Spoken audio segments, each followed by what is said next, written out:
You're being watched right now. Not by a camera, not by a stranger on the street, by someone who has already studied you. Someone who noticed how you apologize, even when it isn't your fault. Who saw how quickly you forgive. Who clocked the fact that you hate conflict and quietly filed it away. Manipulators don't choose randomly. They don't just grab whoever happens to be nearby. They scout, they assess, they select. And the terrifying part? The things that make you a target are often the best things about you. You've probably been there. You meet someone, a partner, a friend, a co-worker, and at first, everything feels right. They're warm, attentive. They make you feel like the most important person in the room. But slowly, something shifts. You start feeling drained, confused, like you're always the one apologizing, even though you're not sure what you did wrong. And somewhere deep down, a quiet voice whispers, "How did I end up here again?" Today, we're going to answer that question. In this video, you're going to learn the 7 specific types of people manipulators target first, and the psychological reasons why each one ends up in their crosshairs. This is not about blame. This is not about making you feel broken. This is about giving you clarity, so you never get blindsided again. Stay until type number 5, because that one catches almost everyone off guard.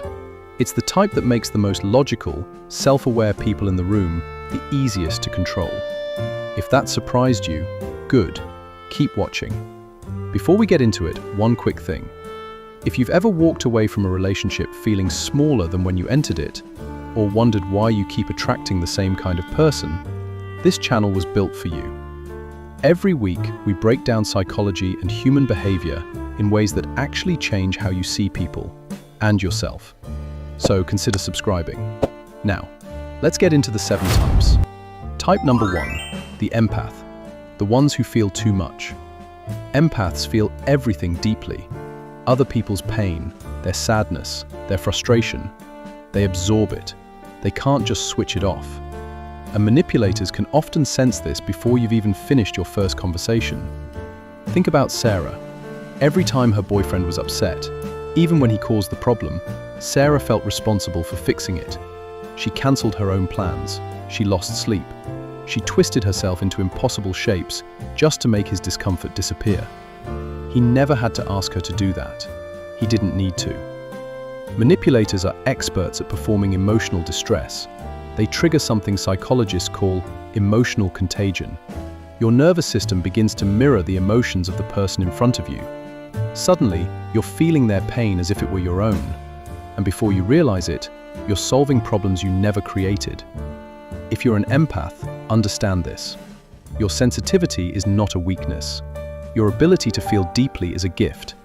It was simply exploited by someone who didn't have that same capacity. You were not too sensitive. You were targeted because you were too good. But empaths aren't the only ones on this list. Type number 2, the high achiever. The ones with something to prove. High achievers are ambitious, driven, successful. Their identity is built around being capable and being enough. Manipulators know exactly how to weaponize that. Imagine Marcus. At work, he's a top performer, confident, respected. But at home, his partner constantly makes subtle comments.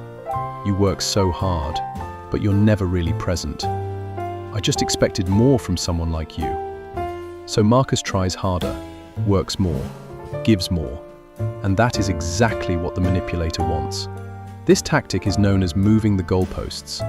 The standard for approval constantly shifts, just far enough that you can never reach it. Eventually, you become addicted to chasing validation from the one person who refuses to give it. Psychologists also link this to cognitive dissonance. Part of your brain knows something feels wrong, but another part keeps pushing forward, trying to fix it. Your ambition was never the problem. Someone using your standards against you, that's the real problem. Type number 3, the people pleaser, the ones who struggle to say no. People pleasers often learn early in life that their value comes from keeping others comfortable, from avoiding conflict, from always being agreeable. For a manipulator, this is a green light. Take Jamie. Every time she tried to set a boundary, asking for space or saying no, her friend would suddenly become cold and distant, and Jamie would immediately back down. "I'm sorry, I didn't mean it like that. Of course I'll come." Even when she wasn't okay. Psychologists call this the Fawn response. It's a trauma response where someone appeases others to avoid conflict or perceived danger. Manipulators don't create this pattern. They find it and use it relentlessly. And when you finally try to stand up for yourself, they use another tactic known as DARVO. Deny, attack, reverse victim and offender. Suddenly you're the problem, not them. But remember this, you were not born a people pleaser. You were trained to become one by circumstances that were never your fault. A manipulator simply found that wound and pressed on it. Type number 4, the isolated, the ones who simply need connection. People going through major life transitions are uniquely vulnerable. A new city, a divorce, a loss. Not because they're weak, but because their support system is thin. Manipulators are incredibly good at finding that gap. Daniel had just moved to a new city for work. No friends nearby, family far away. When a charming co-worker immediately welcomed him and offered friendship, it felt like a miracle. Within months, that co-worker had borrowed money, damaged Daniel's reputation, and slowly isolated him from everyone else. By the time Daniel realized what was happening, he felt too embarrassed and too alone to speak up. This is a classic tactic called love bombing, an overwhelming flood of attention designed to create emotional attachment before critical thinking has time to catch up. When someone is isolated, love bombing hits even harder, because there are no outside voices to offer perspective. But needing connection is not a flaw. It is one of the most human things about you. You weren't naive.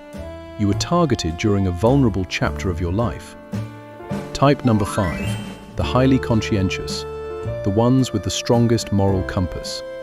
These are people who deeply value fairness, integrity, doing the right thing. Manipulators know exactly how to use that against them.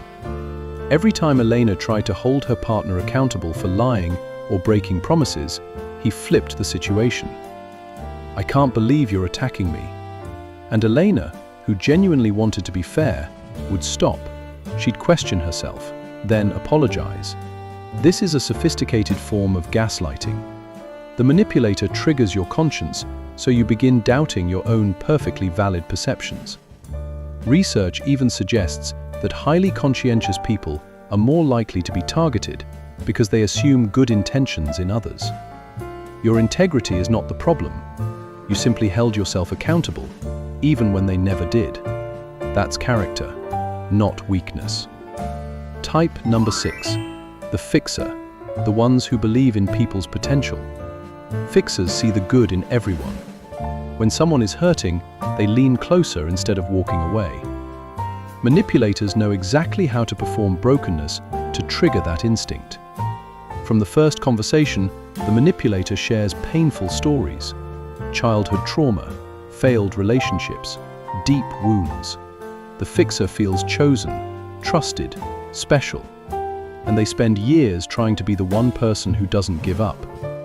Psychologists call the result a trauma bond, a powerful emotional attachment formed through cycles of pain and relief. The fixer keeps giving, the manipulator keeps needing, and the cycle never ends until the fixer finally walks away. Believing in someone's potential is beautiful, but you cannot love someone out of who they choose to be. You deserved someone who didn't need you to destroy yourself just to keep them warm. Finally, type number 7, the trauma survivor, the ones still healing.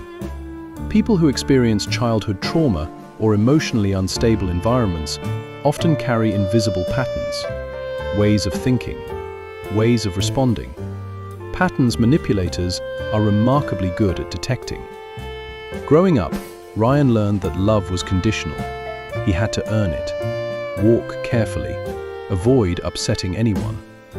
So when his partner later ran hot and cold, gave the silent treatment, withdrew affection, it didn't feel shocking. It felt familiar. Psychologists call this trauma repetition. Your nervous system unconsciously recreates familiar relationship dynamics because they feel normal, even when they are painful. If you've experienced trauma, understand something important. You are not broken. Your survival instincts protected you, but they don't have to control your relationships anymore. So now you know the 7 types. What do you do with this knowledge? First, trust your feelings, not just the facts. Manipulation is designed to make you doubt your instincts. When something feels wrong, that feeling is information. Don't dismiss it, investigate it. Second, rebuild outside connections. Manipulators thrive in isolation. The more people you trust and talk to, the harder it becomes for someone to control your reality. And third, learn your own patterns. Not because something is wrong with you, but because understanding your patterns gives you power. The power to choose healthier relationships. If you recognized yourself in any of these types today, don't feel ashamed. The qualities manipulators target, empathy, ambition, loyalty, compassion, are remarkable human traits. The problem was never you. The problem was someone who looked at your light and tried to use it for themselves. But now you know the signs, and knowledge like this changes everything. If this video gave you even one moment of clarity, consider liking it, and subscribe if you want more psychology content that helps you understand people and protect yourself. Which of these 7 types resonated with you the most? Let me know in the comments. And before you go, the next video might surprise you, because the smarter you are, the easier you may actually be to manipulate. Dark psychology has a fascinating explanation for why highly intelligent people are often the most vulnerable. That video is coming next. Take care of yourself. You deserve it.